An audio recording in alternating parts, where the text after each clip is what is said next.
Dans la plupart des médias Transformers, l'intrigue centrale tourne autour des Autobots et des Decepticons uniquement.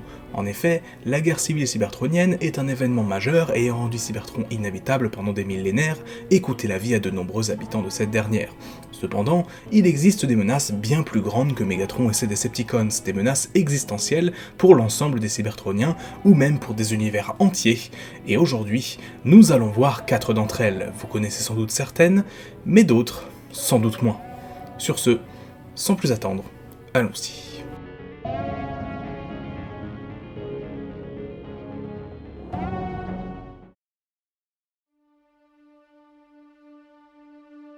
Les Quintessons sont une race d'aliens extrêmement intelligents et technologiquement très avancés, ayant créé les Transformers dans la série G1.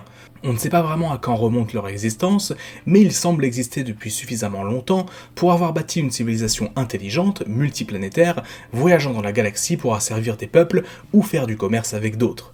Au cœur de multiples complots et manipulations, les Quintessons sont des êtres plutôt mécaniques, même si certains de leurs membres semblent organiques. D'ailleurs, si les Quintessons les plus connus sont les juges, les Quintessons aux multiples visages, qui sont les chefs de leur race, d'autres existent et ont des apparences physiques plus humanoïdes. Ayant vu le jour sur la planète Quintessa, ils ont asservi les Sharkticons et les Alicons, deux espèces robotiques qui leur servent d'armée. Même si la menace que représentent les Quintessons n'est pas d'ampleur galactique ou même planétaire, la rancœur qu'ils ont envers leur création, les Transformers, les amène à être une grande menace et surtout, la première que les Cybertroniens ont rencontrée dans leur histoire, se rebellant contre eux pour les chasser de Cybertron et prendre leur indépendance. Bien sûr, l'histoire des Quintessons est plus complexe et plus longue que cela, et j'aurai l'occasion d'y revenir le jour où je ferai un focus dédié à ces derniers. Mais pour le moment, ce qu'il faut savoir, c'est que s'il y a bien une espèce qui représente une menace pour les Cybertroniens, c'est bien eux.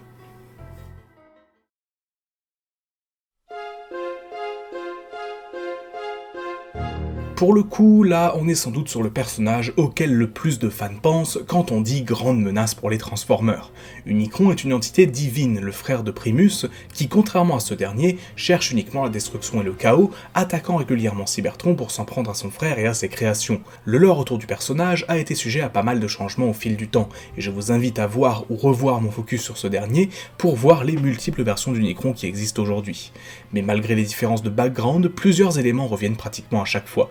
Déjà, Unicron est un être surpuissant, bien plus fort que Megatron ou Optimus Prime, nécessitant bien souvent une trêve ou une alliance entre les Autobots et les Decepticons pour le vaincre.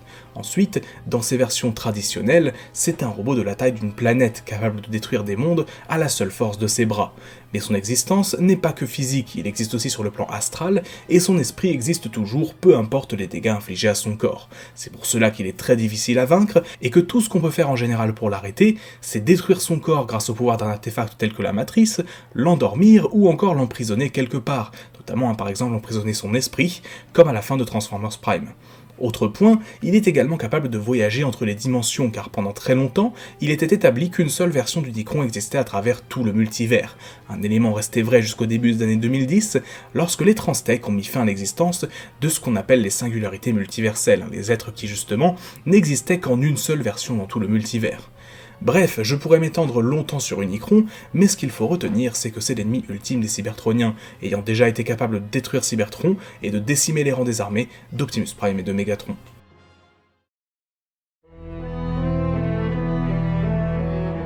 Est-ce que vous saviez qu'un jour, les Transformers ont eu droit à un crossover avec des créatures de l'univers de Lovecraft ? Non ? Eh bien maintenant vous le savez, ça s'est passé en 2012 dans le comics Infestation, une histoire située dans l'univers de Hearts of Steel et qui regroupe plusieurs licences détenues par IDW, Transformers, G.I. Joe, les Tortues Ninja, etc. Dans ce comics, les anciens dieux de Lovecraft s'évadent de leur prison interdimensionnelle et arrivent dans l'univers de Hearts of Steel ainsi que d'autres réalités du multivers. Optimus Prime affrontera l'un d'entre eux, mais d'autres seront aperçus, bien plus puissants que les Cybertroniens que l'on connaît, représentant des dangers pour la stabilité même de la réalité. Ils furent finalement renvoyés dans leur prison, en espérant qu'ils ne s'en échappent plus jamais. Vector Prime lui-même semblait craindre ces êtres bien plus puissants encore qu'Unicron ou Primus. D'ailleurs, ce comics n'était pas le premier contact entre les Cybertroniens et les créatures Lovecraftiennes. En effet, comme je vous l'ai dit, la prison de ces derniers était située entre différentes réalités, en dehors des univers connus. Or, à la fin de Transformers Energon, vous le savez peut-être, l'esprit d'Unicron est emprisonné à l'intérieur d'une étoile, qui finit par faire s'effondrer sur elle-même, créant ainsi un trou noir menaçant la réalité entière. Bref, ça, c'est l'intrigue de base de Transformers Cybertron. Or, Ramjet, un Decepticon qui passait par là, malencontreusement, fut projeté dans ce dernier et se retrouva entre les dimensions, où il rencontra justement ces anciens dieux Lovecraftiens, qui s'amusèrent avec lui, le détruisant et le reconstruisant à leur guise, finissant par le renvoyer dans sa réalité, dans laquelle il était finalement devenu surpuissant grâce à son petit séjour entre les dimensions. Du coup, ces anciens dieux, s'ils sont infiniment puissants et menaçants, n'ont jamais eu l'occasion de réellement envahir un univers Transformer. On sait juste qu'ils existent, là, à la frontière entre les réalités, et qu'ils pourraient, si l'occasion se présente, frapper à nouveau, ou plus jamais si le multivers reste stable.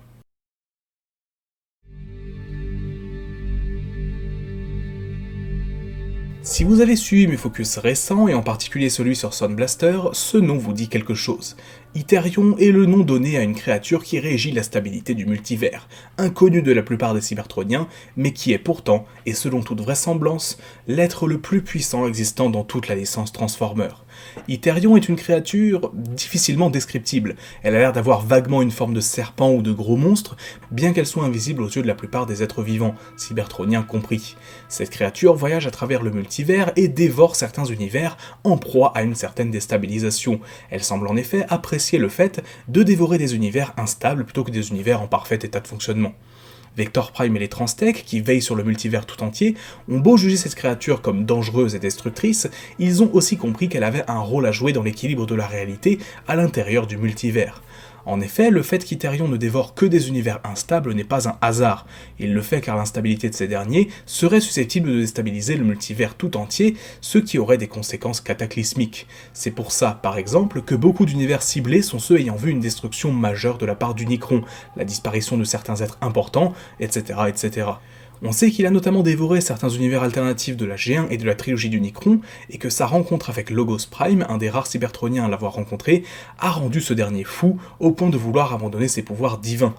Dans l'univers d'Alternity, un des nombreux univers parallèles à la G1, Megatron a fait la découverte d'Hyterion et a réussi à attirer la créature dans son univers pour qu'il détruise les Autobots. Oui, on peut dire qu'il a vu les choses en grand sur ce coup. Mais bien évidemment, il se retrouve trop faible pour contrôler la créature, qui finit par rentrer dans une rage folle, mais qui parviendra tout de même à être endormi temporairement par les Autobots. Mais le fait d'avoir endormi Hyterion, un être certes violent, mais qui veille sur la stabilité du multivers, veut dire que si des univers causaient une déstabilisation pendant ce temps-là, personne ne pourrait les en empêcher. C'est en observant cela que le Optimus Prime de l'univers Transtech assembla une équipe composée de divers Optimus issus du multivers, mais pas que, afin d'essayer d'empêcher une déstabilisation trop importante de ce dernier, causée notamment par la destruction de l'univers des comics Transformers Timelines, causée par une attaque d'Ultra Magnus, issue de l'univers Shattered Glass. Et si vous êtes encore avec moi maintenant, sachez que vous vous êtes bien accrochés, car là je vous ai fait la version simplifiée de l'histoire. Bref, pour revenir à l'essentiel, Hyterion c'est une créature à la fois monstrueusement puissante, terrifiante pour certains, mais qui est pourtant essentielle pour maintenir l'équilibre dans le multivers Transformer. Si elle n'est apparue que dans de rares histoires assez obscures, l'intérêt que semble porter Hasbro au concept de multivers Transformer ces derniers temps peut nous faire espérer qu'un jour on la revoie dans un comics par exemple. Voilà pour cette petite vidéo, la première de l'année, j'espère qu'elle vous aura plu.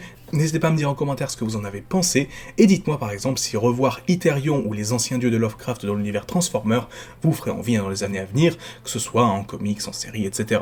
Et sur ce, on se retrouve très bientôt pour de prochaines vidéos. C'était Magnus, ciao! Merci à vous d'avoir regardé cette vidéo, n'hésitez pas à l'aimer si elle vous a plu, et laisser un petit commentaire pour me donner votre avis. Si vous n'êtes pas encore abonné, n'hésitez pas à le faire pour pouvoir suivre toutes les nouvelles sorties, c'est gratuit et ça aide beaucoup. Enfin, si vous souhaitez aider à l'amélioration de la chaîne en me soutenant financièrement, vous trouverez dans la description les liens vers mon compte Tipeee et ma boutique Teespring, où vous pouvez me demander un focus sur le personnage de votre choix, voir les vidéos en avance et acheter des t-shirts en rapport avec la chaîne. Sur ce, on se dit à très bientôt pour une nouvelle vidéo, c'était Magnus, ciao!